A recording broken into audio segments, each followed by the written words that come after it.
Welcome back to Earn Your Couch. If it's your first time joining us here on the couch, welcome. You may be asking what Earn Your Couch actually is, and really it's a mindset. It's understanding that life is about balance, and it's the mindset that if we lean into our life on a daily basis, then we should be able to lean into the couch at the end of the day and feel really good about it. That couch can be a sports game or the show that you're binge watching, or even a night out with your friends. But it's really about feeling like you earned the right to relax. But also, Earn Your Couch is a podcast where me and my little brother Coleman have an opportunity to talk, sometimes with a guest, about navigating life's ups and downs and all the learnings along the way. In this episode 10 of Earn Your Couch, we dive into our key takeaways and our experiences with 75 Hard. We talk about a framework for fulfillment that I'm working on, and we talk about what it takes to change your habits and your mindset over the long term. A little preview on a good quote is, action under tension leads to action without contention. Let's dive in.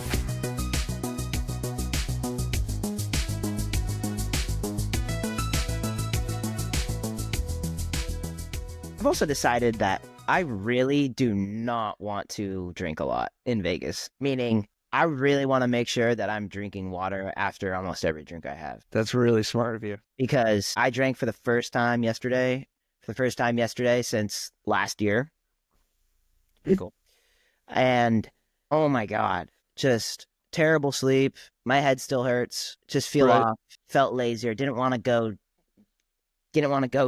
attack the day right away. Wanted to. For sure. And man, I do not want to feel that way Sunday morning in Vegas. I really don't. I want to be fueled, you might say. That's a really good goal. As long as I say it now and I have it recorded, maybe it will keep me accountable to make that happen. No, I mean, I think it's a really good goal. Do you think it's gonna work? Do you think I can make it work? I don't. Oh yeah. No, there's no way that it doesn't come true now. You're in Vegas, you're going to have a fun night on Friday. You can just tone it down on Saturday when everyone else is feeling like it's their last night in Vegas and they just want to make the most of it. Right. But you can tone it down. You can be like, you know what? I want to wake up, feel good, because the Spirit flight is scary enough. So I may as well just have less anxiety and just go to bed on time and leave all 20 of you to go back to my room by myself. Read a book. Yeah, you'll be fine. It's not going to work, huh? No, it's not going to work at all. It's a good mindset to have. But what, is this your first bachelor party? Yeah. I've only been to 2 others before this, but it's just, I was able to go to bed the Friday night of my most recent one at a reasonable time, 11 o'clock, and everyone else went to bed at 2. But I just we were just hanging out at the house, so it's easier just to be I'm gonna excuse myself and then go to bed, wake up, and feel good. Which I did. You're was out in Vegas. I got a lot of shit for it too. So you got to deal with that. And you're like, I went to bed at 11. I was hammered. What did you want from me? Well.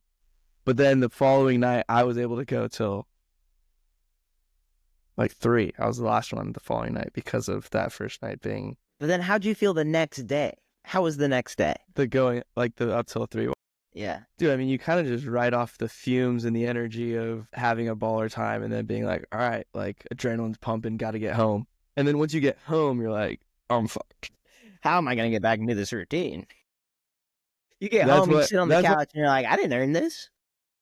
I didn't earn this thing. I gotta go get 7,500 steps. I gotta go do my workout. That's when you factor in the 80-20 rule. Okay, this is one of the 20% of days that maybe isn't perfect, and I'm going to do what I can to get back. That's why I like going to the gym and on those days and just I'm just going to do the Stairmaster for 10 minutes and then I might go in the sauna. Otherwise I'm going to stretch and just do something to get back into the swing. But I mean, also it's kind of the whole trip is the couch in a way. Right. Exactly.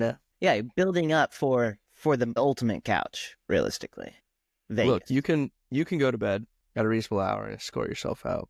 You'll get shit from it. That's expected, right? That's going to happen whether it's in Vegas or whether it's just out on the town. If you're okay with that, go for it. But I also feel like these trips are the ones where you're just these are the days of why we're disciplined every other day, is so that we can make the most of this vacation, this trip, this celebration. It's true. It's it's kind of cool because we built up. You just go when you're there. When we're at places especially me and Ryan, and we're cracking open a beer for the second day in a row. We're like, this is why we do it all the other day. This is why we do it. Giving yourself the it is okay. It's okay. I It's know actually so okay. it was actually hilarious when I was telling you we went to the brewery yesterday. First beer I had since, 2024, New Year's Eve. We're all like, all right, cheers. Happy to be out. Cheers it, sip it, drop it down. I go, let's get hammered today. After this whole 75-day journey of like not drinking, of being, yeah, no, we don't need the alcohol to have fun. And it's first sip in, like, all right, let's go. Dude, yeah. I mean, because it is the reward. It's the exception. Yeah. Especially on that level. But I think you can make that exception on a weekly, bi-weekly, monthly, whatever makes sense for how much you want to drink. Like and then also I keep thinking of like the four burners, and like this week my social was like for sure up, and then I like felt like shit on Friday, and I was like, well, like we had a fun couple of nights, but we got to remember that if we turn up down, well, the other one's gonna turn down, and right, and that's okay, but it's acceptable because you're like, when I get back on Monday, I'm gonna turn it back up. And that's really the reality, is doing the 75 and having the tasks to do every single day, and then the can'ts, like no, like the no's, like no drinking, no alcohol for this 75 days worth of period, which isn't realistic. Doing this forever, right? It's not realistic. The four burners really is real, because even during the 75, where it was okay, I'm increasing work way more this week, and I'm not going to be working out as much, like at time wise as much, because I have longer things during the workday, or can't wake up early enough to do that because of X meeting. Like, it's kind of crazy actually to think about. This is the 75th day, and we started this beginning of the year. And I remember when I looking at it at first, looking at the calendar, Xing March 16th as like 75. I was like, oh, that feels like such a long time away. It was like January 1st, right? March 16th. Oh man, I don't know. That's a really long time. And I was reflecting on this, telling Jill, telling other people, I no longer looked at it. Probably like 2-3 weeks into 75, I no longer looked at it like, oh, the 75th day. Can't wait for that day to be able to do XYZ things now, and no longer do the routines that I'm doing. But it's realistically been like, oh, after the 75th day, my perception is really just going to be choosing the moments to drink, choosing the moments to maybe not have a workout that day, because realistically we're going to be traveling and it's hard to actually fit it in, but being okay, not feeling guilty about not doing it. But it's the weekdays, I think, that are the most important when it comes to, for myself, when it comes to those routines. The reading has allowed me to go to sleep early, but it's allowed me to get off of like technology early as well. And it's like been that replacement. And like for me, I've enjoyed that replacement. So I want to continue that. The steps, being 7,500 steps, is really hard to do every single day, but shooting for 7,500 is a great goal during the day. Not getting all the way to 7,500, that's okay. And I think that's kind of been my realization, is I want to continue all these different things and different variations. I don't want to just stop. Like, so this is 75th day. This is the 75th day. I'm not going to just fall off the wagon now, right? This is what it's about. You've noticed positives coming from doing life differently.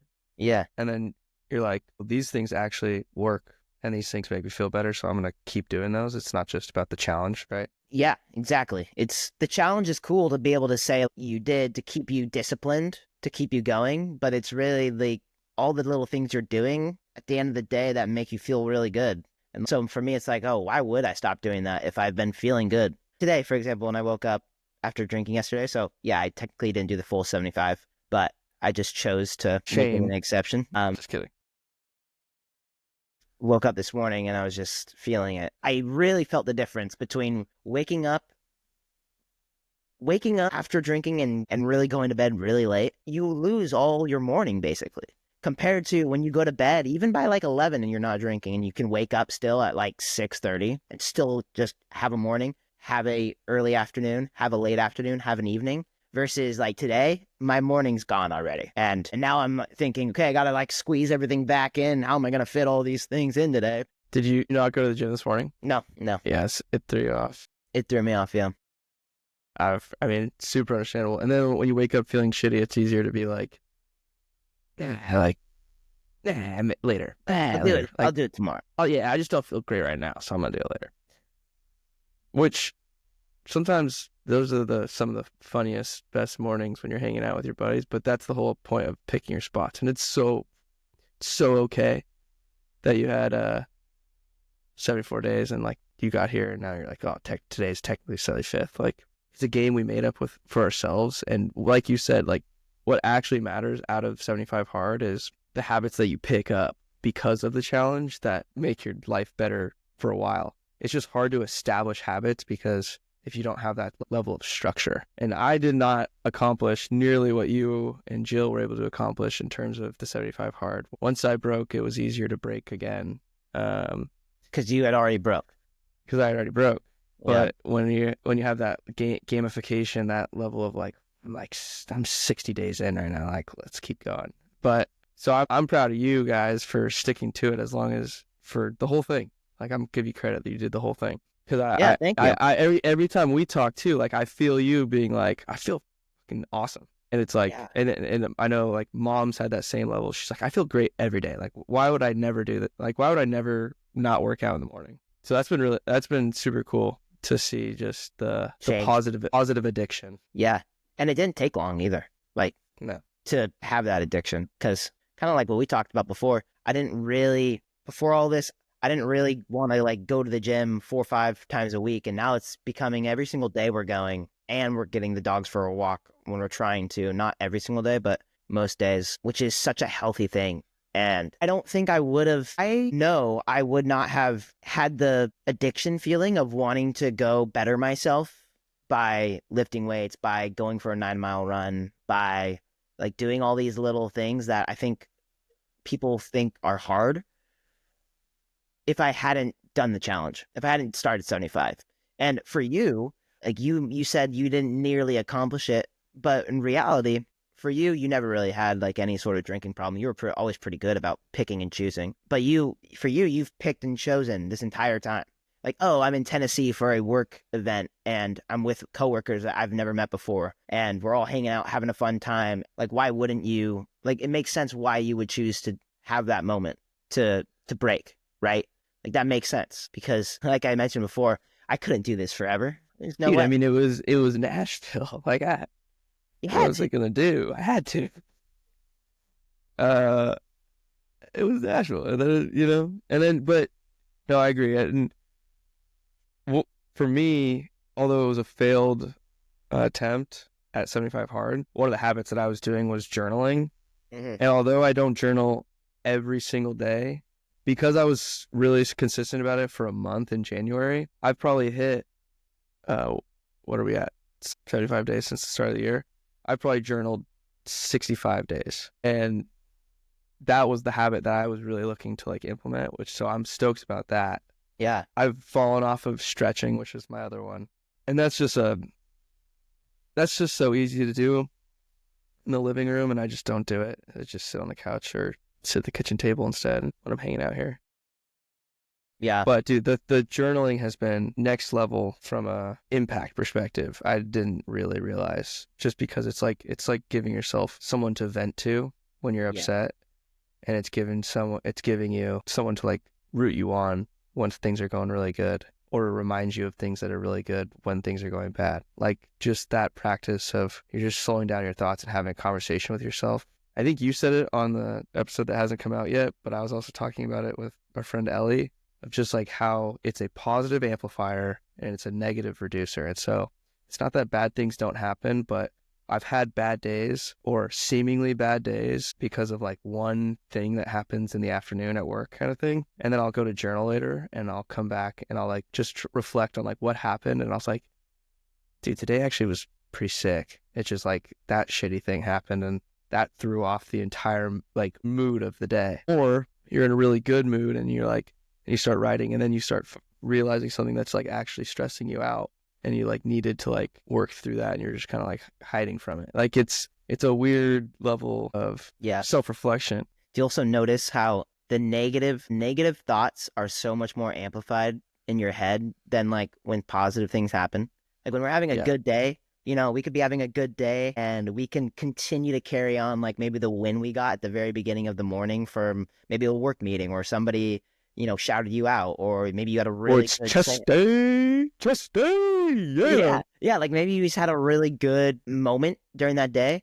You don't carry that forward as much as like the negative moment that you continue to hold because it's something that just is weighing on you versus like amplifying the positive with it. And I think journaling allows you to amplify more positive things that have happened because you're writing them down and reflecting Like on that. it brings like a spotlight to them. Yeah. Right? Oh, that is actually pretty cool. And then also on the flip side, for the negatives, it's like getting the thoughts out of your head. And so it's like deload. Oh, dude, I've had this concept in my head the last few days, and I don't know if it's a real thing or not, but it's like certain types of stores have like inventory tax. And so like if you just keep inventory, it's like it incentivizes you to sell it kind of thing. I'm sure it does other stuff, but there's an inventory tax. And so like jewelers, like if they hold on to their inventory, there's just whatever. And I started thinking about it like just like what about like negative ideas have an inventory tax? And so when they're in your head, they just have or not even negative ideas, but just things that like to-do lists, things that like keep popping up when you're like in the car and you're like, I really need to take care of this when I get back. And then you forget to do it. And then like 3 days later, you go, God damn it. Okay, I need to do that when I get back. There's that inventory tax of like keeping it in your head. And I think that's one of the things that like when you write down your to-do list and you like brain dump, it's so stress relieving because it's almost acknowledged and you're saying, okay, like I'm going to cross this off now that's written down. I feel like sticky notes are like magical. If I write it on a sticky note, it's going to happen. It might not happen like that day, but Dude, I within use a week sticky and a notes half, all the time. Yeah. within a week and a half, I don't even need to look at it. It's just because it's been written down, it just all of a sudden happens. It's some voodoo shit. Yeah. No, it's very true though. And then you have them all collected on your desk, and then you're like, okay, what can I go through and, crump up and throw it in the trash? It feels really satisfying because I know they're done putting the thoughts right on the sticky note. But something I wanted to ask you was the habit of journaling. Like you wanted to make that a habit. You wanted to do it more often for the 75. Have you felt like a difference in the way you're actually reflecting in journaling from the beginning to where you are now? That's a good question. I think I put a lot more pressure at the beginning as to like what I was going to be journaling about. And now it's just turned into my thoughts. And so I try not to put pressure on like, I'm going to have to go back and read this and I want it to be well written and well thought out and reflective. And like, this is what journaling is for. But it turned much more some days I write just what I'm grateful for, and that is like my prompt. Some days I write what are my intentions for this upcoming thing. Sometimes I write things that are just stressing me out or things that I need to solve or just whatever is current in the day or a reflection on the day. And so that became what I did. And so it put a lot less pressure on starting, and I put a lot less pressure on like how long it needed to be. Like it didn't need to be a page every single time. It could be a few sentences, it could be a couple quotes and then some bullet points. Like it's just my notes. And that has allowed it to host a bunch of different types of thoughts. And that was actually Ellie, that same person, was saying the next evolution of the journaling should probably be getting like colored tabs that just reference different things. So it's like if you were writing down your goals that are on your mind, having like a blue tab that you can just put on that in the future. If you wanted to come back and reference certain types of notes, you'd be like, I just need to go to my blue. And these were when I like was setting a goal. Or if it's gratitude that you want to like remember, like making that yellow. And so you could always flip back to the yellows of like, oh, this was like a super special day, That which I makes think sense. it's a sick idea. And it's definitely not my like personality type to like color code and like organize. Like if you go to my closet, you are not seeing it by Are color. you not an organized person?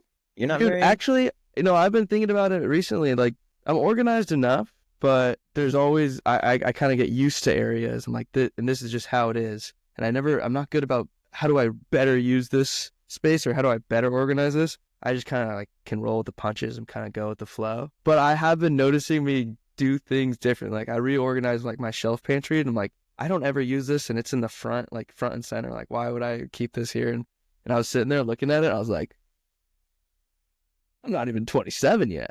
I haven't 27 yet. But you telling me that my pantry's not organized in like a way that's useful? Holy shit. Dude, I'm pretty organized when it comes to my work and structuring my day. But when it comes to my own personal stuff, my drawer, for example, my drawer of pants or shirts, or my drawer in the bathroom, like Jill, it drives Jill nuts. She'll like fold my shirts all nicely because she has OCD, and she'll fold them all nicely, and they're all stacked nicely in the drawer. And I like open the drawer, like, oh, this looks really nice. I open the shirt, I put the shirt on. Next day, dude, those shirts in the drawer are just like scattered. Because I'll pick one up, I'll look at it, and go, I don't want to wear this one day. And I put it back in the drawer, and it gets all like scrunched up. And Jill's just like, I just folded all of that. how, what? So the other day, because my drawer in the bathroom, those, the toothbrush little packs, right? Like the Yeah. cardboard box.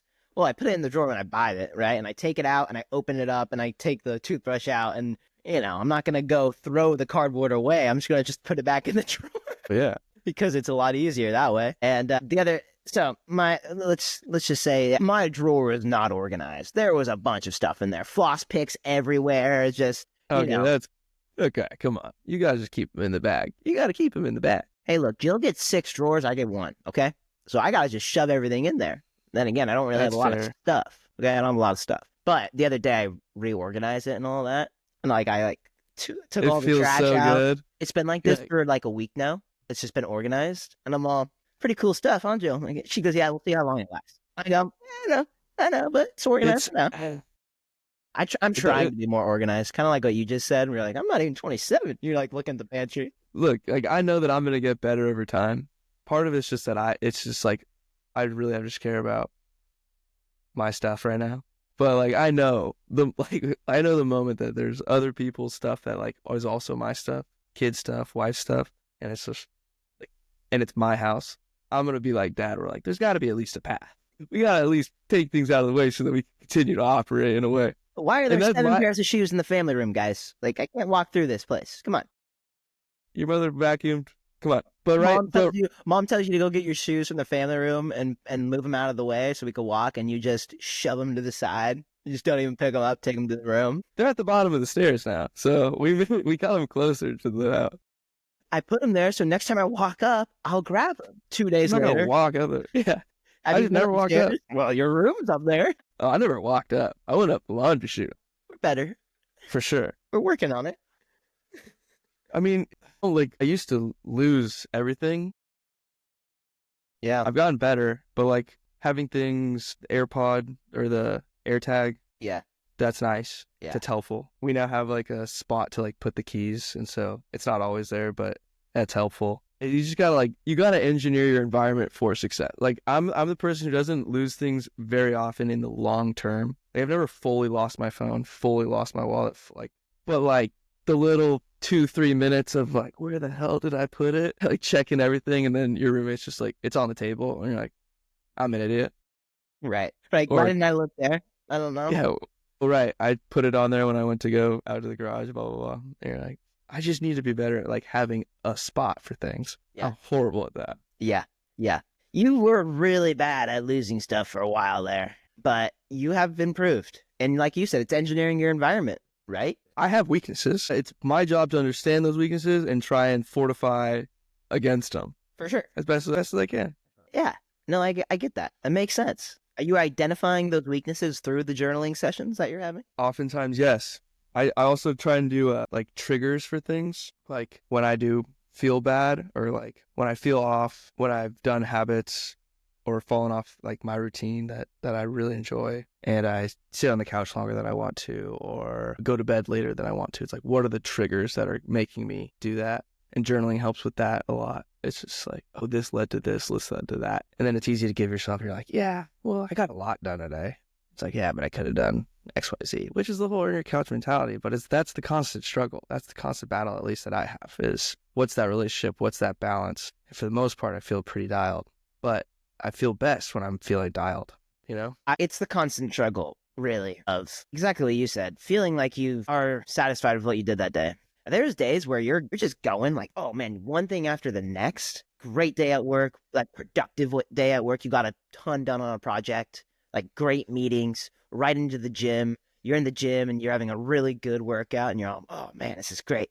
You get home, you do some errands around the house, maybe fold some laundry, organize the laundry, and you actually are just going and moving and grooving, and then you sit down like to eat dinner, and I could have the momentum, like I can be doing more right now other than just now relaxing. I need to be better at just relaxing, not overdoing it.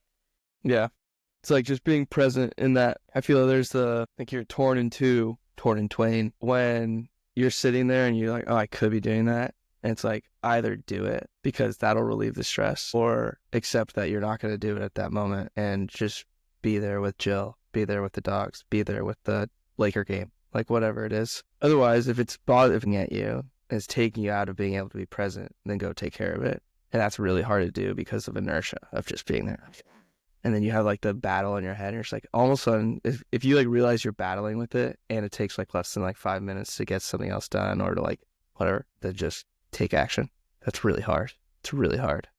It is. Especially when the momentum stops. You're like, I know that I could pick it up right now again, but then I'm going to be doing stuff for another couple hours, or I can just be like, that was a good day and I'm going to get that stuff done tomorrow. And when to do that and when not to do that is, I think, the biggest challenge, or the thing that causes stress. During the 75, getting all the different tasks done that day, like hitting all the marks. There's times where it was just a really busy day and you're trying to fit everything in. So there was times I felt, okay, we're at the gym right now and we need to get 5,000 steps, but also I want to just take my time and really enjoy like doing chest today. And then you have like that time crunch of getting back home at a certain amount of time so that we can go to sleep by 8, and almost where you're rushing it and not enjoying it, if that makes sense. Like you'd rather just, like, I want to no longer being in the 75. I want to be able to enjoy the workout and not stress about getting the steps done. That thing too. Also being able to just work really hard at that one thing and enjoy that instead of crunching it all in. And so that's what I'm excited about actually for the new routine after 75 is kind of diving more into different types of lifts and then also like running a half marathon, and all at the same time not worrying about having to finish everything every day, but picking and choosing when I get to do those things that week. Yeah. I think it's important like to be doing something. And like 75 hard makes you do everything like a lot at once every day, but you can try on different morning routines based on how you're feeling that are all productive, or all nightly routines that are all productive, but like you're choosing what you want to do. And then when you're choosing what you want to do, you're either getting better at those lifts or you're just more present. And yeah, I'm going for a walk because that is what I need right now. Right. Yeah, that's cool. There's a quote that I came up with that I'm trying to like workshop here. So many quotes. Dude, I don't need to tell you again. Just keep writing them down. Have a quote journal. Store them. Rework them. Continue to use them and apply them. I love it. I have them written down. Do you want to hear it? Yeah, let's hear it. I actually don't need to read it because I know what it is. Action under tension leads to action without contention. It looks better written down because it's got some like parallelism in there, like action, tension, contention. Yeah. So I'm excited about it. But it's basically the whole concept of like, you have to like do things under like a stressful period of time before they become like habitual. Like think of it as like when you're teaching your kid to like brush their teeth, like you got to like tell them every day, like, hey, you got to brush your teeth every day. You got to brush your teeth. And then all of a sudden the kid just knows brush your teeth. And then for us, it's a habit that's without contention because you're like, yeah, I'm going to go brush my teeth. I know that I need to do that. And so the whole idea is like, there's going to be, when there's a new thing that you're trying to do, whether it's journaling or writing or working out or going to bed on time, like there's going to be like tension because you're not used to it. And so you have to take action despite being under that tension. But the more that you do that, the more your identity starts to shift towards that action is what you do and who you are. Then the contention, the battle internally starts to go away. It's not every time, like still with working out, like there's contention from time to time. But the amount of times that there's contention, my ability to get over the contention has greatly been reduced. Right.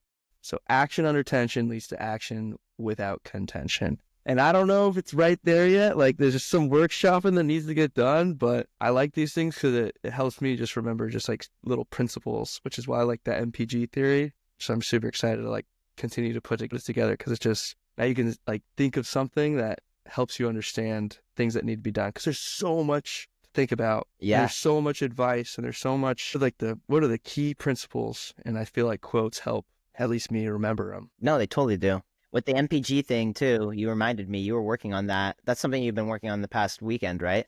Over the weekend? Yeah, I'm gonna work on it later today some more, but I started working on it last week, and it's evolved a little bit. The theory or the framework, I call it a framework for fulfillment. So it's MPG is still part of it, but there's some added components. Do you want me to give you the briefing, or do you want me to wait until the presentation? Well, what are the components? You don't have to go too deep into it, but I have an idea, but you said that it's evolved. So what do you mean by that? So MPG was how it started, but in addition to MPG, let me backtrack. It's a framework for fulfillment because it's just basically thinking of your life as, how does a really efficient car, what does it need? It needs a high MPG, miles per gallon, which means it's efficiently burning fuel, which means you need the right fuel, but you also need oil in order for the engine to not burn out over time. And so those are the components. It's how efficient is your gas tank? What are you putting into your gas tank? And how are you keeping the engine lubricated? In this analogy, your fuel is your inputs. And at first it was just food, but then it evolved into mental inputs. So you got your food as fuel. That helps you feel better or feel worse. You got your mental inputs, like what are you absorbing? How much are you absorbing? That's your fuel. Mm-hmm. That makes sense. Your oil, in order to prevent burnout and to run efficiently, you need a growth mindset and the ability to give yourself grace. I think a growth mindset inherently means that you're providing grace for failure and providing grace for learning and opportunities to make mistakes. But in the long term, there's going to be bumps in the road. Things are going to suck. Shit's going to happen. You need that growth mindset and that ability to give yourself grace in order to continue to perform at an optimal level. And then, so you got your oil, you got your fuel, and then it's all about maximizing your fuel tank. And the way to maximize your fuel tank is to burn clean energy at an efficient way. If you increase your MPG, you're increasing your movement, your presence, and your gratitude. Movement, I think, is self-explanatory because as the benefits of exercise on both your brain and your physical presence, I think it's a very clean energy. You're not weighing the thoughts about the future and about the past at all times. You're using all of your energy towards the moment, which I also think leads to joy when things are difficult. And then G, gratitude. If you can operate through a frame of gratitude, or at least increase the percentage of time that you're feeling grateful, you have a positive outlook on what you're doing on a daily basis. Stress is lowered, your anxieties are lowered, and your ability to operate as the best version of yourself as a grateful person is increased. So I have this whole framework, and I'm trying to figure out the best way to talk through it and to make it not so that I'm just professing, but presenting this concept, because I think just giving it, assigning, an acronym and parts of a car that everyone can kind of understand makes it at least easier to remember. And so if someone's like, oh, how do I feel better? What's that framework for fulfillment? Oh, it's like my car. It's like my MPG. It's my gas. And so I'm super fired up about it. Yeah. Yeah. I mean, it totally makes sense at the end of the day, like how you just described that. That's really cool.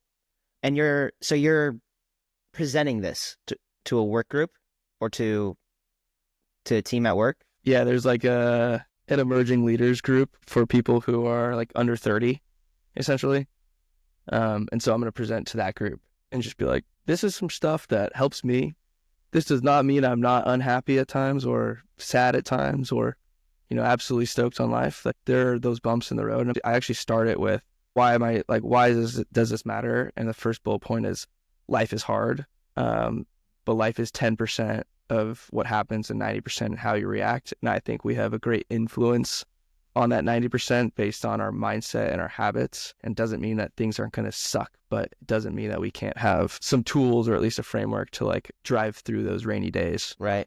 Yeah, I think it's so important. And I was talking about this with some friends yesterday, just how we're all just trying to figure it out every single day. And even when we do implement the MPG, like what you're talking about, still just trying to figure it out. It's crazy. It's just every single day, some problem comes up and you're trying to solve the problem of that day. Well, that's where I got that from. There's this new show on Netflix called Adolescence. You texted me about that, right?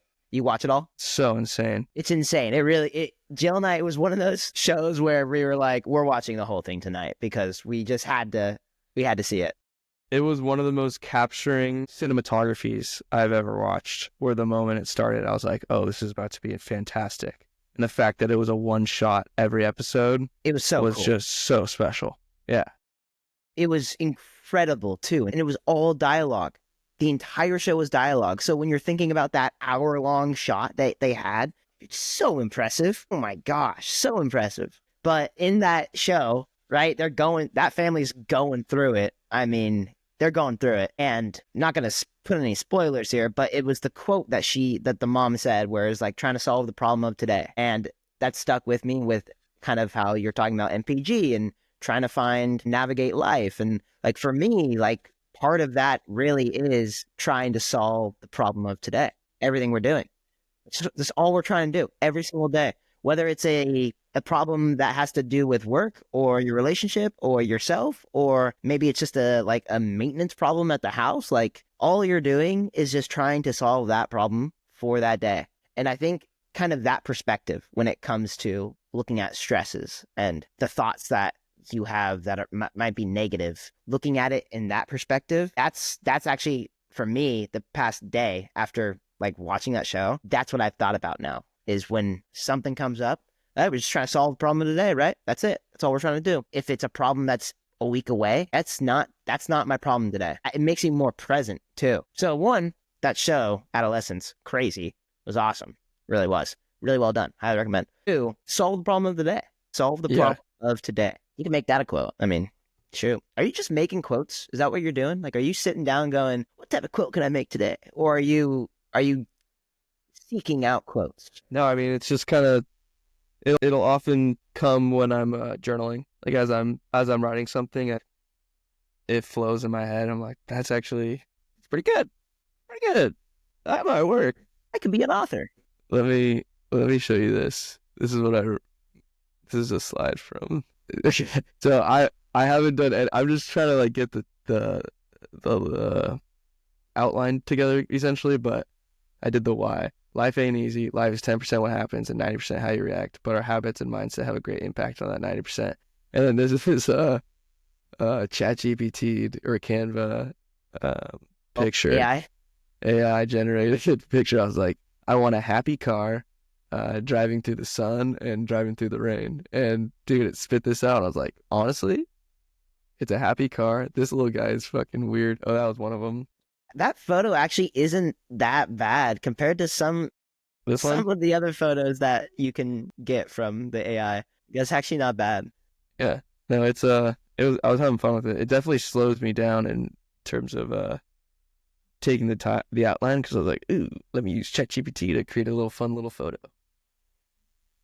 But it's gonna be a good time. No, I'm excited to share it, because every time I've shared the concept with someone, like whether it's in the sauna or like when the girl reached out to me to do a presentation, I think it clicks for people. It's the similar thing with like Earn Your Couch. Like when you explain how it works, you're like, yeah, I resonate with that. Everyone's always in comparison mode. Yeah. And there's all this inputs and advice on how to live the best life. And at the end of the day, a lot of it's marketing. But I feel over the past year, I've learned at least a framework, not necessarily like every single day I follow this to a T, but a framework that when I use the framework, I'm a better version of myself. And so I think I enjoy sharing it. Yeah, no, I do too. I think also it's not a motivation thing. Like the EYC mindset for me is not a motivation thing. I'm not motivated by it. It's more of what kind of drives the car for me. Do you know what I mean? So like I might be motivated to do the EYC mindset for 2 weeks and then be done with it. But the drive is the consistency of constantly wanting to earn my couch. And so like it's the drive for me. Solve the problem of the day, earn your couch today. Right. Did we just get a quote? My God. That's not how it works. Sorry about that. All right. Leave the quotes to me, all right? You should start a website called findaquote.com. And it's just, you type in a keyword and it brings up it's just FAQs. It's just all it is. It's not a big deal. We could build this website right now if we wanted to. Using ChatGPT. No, but going back to kind of your MPG presentation. First off, that's really cool that you're putting that together. That looks fun. I'm excited. I want to see the end result of it. But what's your like overall? Because I know she reached out to you. She wants you to do a presentation on this to this group. I know you talked about it's fun explaining the UIC mindset, talking about this stuff and all that. What's your ultimate goal? I guess you can say that you want for your audience to get a takeaway out of this. What's for their takeaway? Is there like something that you are Yeah, looking for out of them? my goal is to make this a discussion and not a full-on presentation. I think there's going to be like 10 minutes at the front to like explain it. But then I want to go through M, P, and G and like share tactics, like what other coworkers are doing to increase their movement, how they practice presence, how they have experienced gratitude and like whatever. And so that it becomes much more of like sharing, like, oh, because I might not be able to relate to people who have like kids and like how they increase their movement throughout the day because they got, toddlers around the house. And so I want those people to be able to share with everybody as well How they do it. how they do it. And I think, as we know, when it comes to helping people solve their problems, it's almost always like it eventually needs to come from within. Like you can't teach anybody anything, but you can like be there to like support them and offer guidance. And if they want to learn, then they will accept your teachings. And so I think like some sort of discussion or prompting people like, so like, how have you practiced gratitude in the last week? Or like, what's one intention that you can set for yourself, like for the rest of this week here? Like, can you commit to just writing 3 things you're grateful for, to start the day tomorrow, and see if we can get people to implement MPG, especially if they're feeling at a low, but also for those who are feeling like they're, on a hot streak and like want to keep it going. And so I guess that would be my intention for it, is to get it to be collaborative and to make it so that I'm not just talking the whole time. So anyways, I'm fired up. I'm doing it on my birthday for the presentation. Oh, March 10 20th. days. This is when this episode's going to release too. Hell yeah. Yeah. We'll have to have a recap. We'll have to have a recap. Yeah. Happy birthday to me. Happy birthday to you, Jake. It's your birthday today. Technically. Thank you. Shit. I didn't learn how to be organized before 27. I am 27. You are 27. Dude, should we sing right now? Someone, Dom, come sing to me. The balloons. It's a surprise. It's just like, yeah. No, that's funny. That's really cool, though, actually. Like, I mean, just being able to present on that topic. And I know we've gotten a lot of positive feedback from just people resonating with it. And I think this, like the specific MPG portion, is something a lot of people probably are finding themselves doing, but not putting the 3 together to create that formula, So I think you're also going to make a lot of people go, oh, yeah, that makes a lot of sense why I feel the way I feel if I'm doing these things already. It also gives you and other people a simplification on how to express how to maneuver life, right? for sure. Because you could talk about various types of movement, and you could talk about various types of ways of being present, and talk about gratitude. I mean, we've talked about it many times on this podcast. I think the MPG simplifies all that down to. Well, yeah, and when you're doing it, it's like there's been times where I've focused on like being present, and the day improves. And you're like, it's the answer. Like it's the key. Like we figured it out. But then you like work out, and you're like without this too though. And then you're like having a gratitude session. That made me feel so much better. And like the following like few hours are better. It's like, okay, presence keeps me movement keeps me emotionally regulated. Presence like is when I'm feeling the most joy, like with how my time is spent. Gratitude can help me, return to the present moment, or also relieve the stress so that I can focus on today. Like there's all this kind of overlapping, intertwine that all compounds. And so it's not just like you need to start exercising. I think that's a great step 1 because it leads to the other things. But also if you are exercising, then implementing a gratitude practice might be the next step. Be like, oh, if I implement that, that's there's a guy that I follow on Instagram he's like a neurologist or neuroscientist, but he's also like an emotional regulation specialist. And he talks about how there's like levels to being regulated, and like you have to like you start with physical, and then people start to find that they're like that habit is implemented and they're looking for that next thing. And it's like, okay, well now it's mental, and it's finding the frameworks for like what working out did for your physical, the things that are going to be working out your brain in the ways that give you that relief and give you that regulation that you're looking for. And then I could just resonate like, oh, that's actually the same path that I feel like I've been on. And it is like, it makes, now that we've learned about this stuff and we're trying to practice it on a regular basis, like, oh yeah, no, that's a huge piece of the puzzle that I just hadn't really thought about prior to it. It takes some experimentation and hearing about it and talking about it and trying it out and for things to really start sticking. It takes a while. It takes a while. Yeah. And it's also what you don't talk about is the complete like frame of mind shift. People have to be okay doing it and they have to buy into the process of it. So a lot of the reason why people don't have the discipline to work out consistently is because I know this because this was me, right? It's a lot easier to be, I had a really long day and I'm tired, so I deserve to not have to go work out. And with the 75, the days I've been really tired because I've had plenty of them where I have been exhausted. I've gained so much more energy after my workout from being exhausted that day. I've gained more energy from it, even though I exerted a lot of energy doing so. And I think it's a different shift where you're not in work mode, you're not in personal life mode, but you're bettering yourself, actively doing so, and you're pushing yourself and you're pushing your brain to work, your body, and it takes a while to really want to do that consistently. It takes a long time. You need the positive reinforcement. You need to see the benefits and the effects, and not just have someone tell you about it. Right. Like to your point, you have to want it yourself. Mm-hmm. Yeah.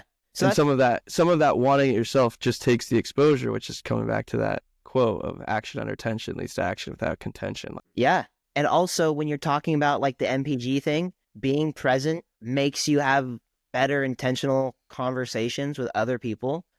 Yesterday, me and Jill were with her cousin and boyfriend, and we were having just good, mature conversations that you actually can get underneath the surface and get to know what's actually happening in people's lives. How are people actually feeling? And is that more fulfilling? Yeah, because it's more relatable. You instantly actually connect with people. I feel more connected with her cousin and her cousin's boyfriend from our experience yesterday because the four of us were actually, like, no one was on their phones. We were all just really asking about how we're all doing in life, what we're struggling with. Like, oh, that's really hard. Like, I actually can understand that. This is what's happening in my life. And that goes so much farther than going and hanging out and everybody sitting around the couch and being on your phone half the time, watching YouTube in the background, even watching a show or a movie, like with people. Sometimes it's like, I'd rather do that by myself because when you're around those people, it's a lot more fulfilling to have conversations rather than sit and listen to the same thing. I mean, obviously there's times where it's like comedies and, stand-up comedies and like you're all laughing and talking about like what just happened for sure. Sure. We're going to like a movie is like awesome and stuff. But I think that's been a difference the past 75 days for me is when I have had conversations and I'm interacting with others and I'm trying to actively find out what's going on in their life versus how they're doing in that specific time period. Like it's gone a long way and it's made me more connected with people. And when you're connected with people, I think that's where the MPG comes in is you're more present with those people and you also feel more grateful that you are connected. And you're describing, I think, being fulfilled. Yeah. Yeah. And like, that's exactly for me after it's the 75th day, right? That's exactly why I'm going to continue to do what I'm doing. Obviously I'm not going to be able to hit every single mark every day, but I'm going to try and hit the marks because it's the frame of mind now I'm living through. It's now my routines. It's now weird to not do them, right? Like it feels off to not drink the water, to not get the workout in, to not read.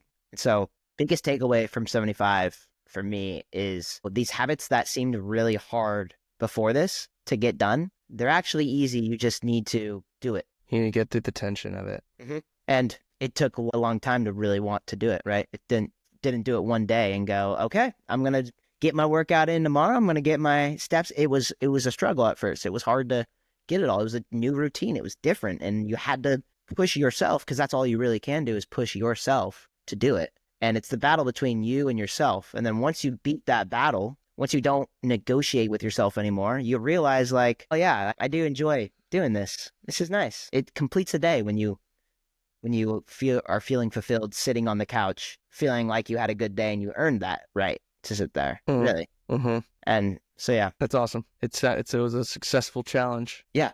It's an ongoing challenge, in my opinion. But yeah, it's not over. No, it's not. Because it's very easy to once you stop hitting them consistently, it's the same thing. It's all routines. And so if your routine shifts in another direction because I don't have to hit that anymore, and then all of a sudden you don't hit it 3 days in a row, then your brain's like, well, I haven't done it in 3 days. Like, why do I need to do it now? Crazy how quickly it shifts. Well, and then you also feel, when you don't do it for 3 days, then you have that feeling in your head like, oh, man, I'm such a piece of shit. I haven't done it for 3 days. Like, and that's lingering in your head versus, like, you know how you brought up earlier, like, this is why we do it with you and Ryan when you're out. And like, this is why we do all the things, is to enjoy this moment. Yeah. You don't get that feeling of like, oh God, I'm a piece of shit, because you earned it. You did all those things. And even if you took the 3-day break period, but you had been doing all these things for a while, it's easier to get back into that routine because it's already there. So, well, and then when you have the Sunday where you feel like absolute dog water and you're like, oh, this is why we don't do this most of the time, but I had a blast yesterday. For sure. Right. Yeah. Yeah. And you're just like, you accept, hey, I made that decision. That's totally fine. It's literally so okay, but let's do the little things today that are going to allow me to get back into the swing of things, the things that make me feel like I earned that the next time, so that when we go to Vegas or when we go to this other vacation, it's the same feeling of like, today hurts, but like the last month I've been getting fucking after it. Yeah. And I will say, after Vegas this upcoming weekend, getting back into it for me is going to be, I'm excited to see how I get back into it. Like what challenges arise from being in Vegas for a couple of days, because personally I don't travel a lot. So jumping out of a routine for me is a lot harder because I don't travel a lot. So I'm in the routine all the time. So I'm not constantly battling the getting back into it. So I'm excited to see how I get back into it. It's a fun one. Yeah. When you get back, you're like, I'm so tired. I'm so fucking tired. But I can go in the morning. and then Monday shows up and you're like, okay, I have to go today, even if I still don't want to, but I will not allow myself to miss my Monday. Yeah. Which is that's the mentality you want. Never miss a Monday. Never miss a Monday. I know you brought that up before. Yeah. Yeah. It's once again, it's an easy thing to remember, but if you can never miss a Monday, that means even if you miss Tuesday because of it's super busy or whatever, like just do something on the Monday. Go for a 20-minute run, go to a sauna, stretch in your yard, like just do anything that will make your brain go, right, this makes me feel better. Yeah. I feel like that for me, it's going to be going for a walk. Oh, dude, you want to know one of the things that I was grateful for the other day? I told my friend at work this, but the thing that I was grateful for was people who trigger gratitude, because like you talk to them about what you're grateful for so on a regular basis, or that question comes up. And so like there's a couple of people at work that I share gratitude with all the time, or at least have started to as a tradition. And I'll see like their name pop up like in an email and be like, oh, gratitude. And so it's cool to have those people. And you're one of those people. And then I saw Jill like on her Instagram posted like, what's one thing that you're grateful for? Oh yeah. And so everyone's just starting to like, it's like when you get a new car and you're like, oh, I've never heard of this car before. And then all of a sudden you're like, oh, this car's everywhere. You see it everywhere. Why does everybody have this car? You put good energy out into the universe puts good energy back. And it's kind of wild how that works. Well, that wraps up another episode of Earn Your Couch. And you know what? If you made it this far, you're one of the true listeners. So Jacob and I just want to say thank you.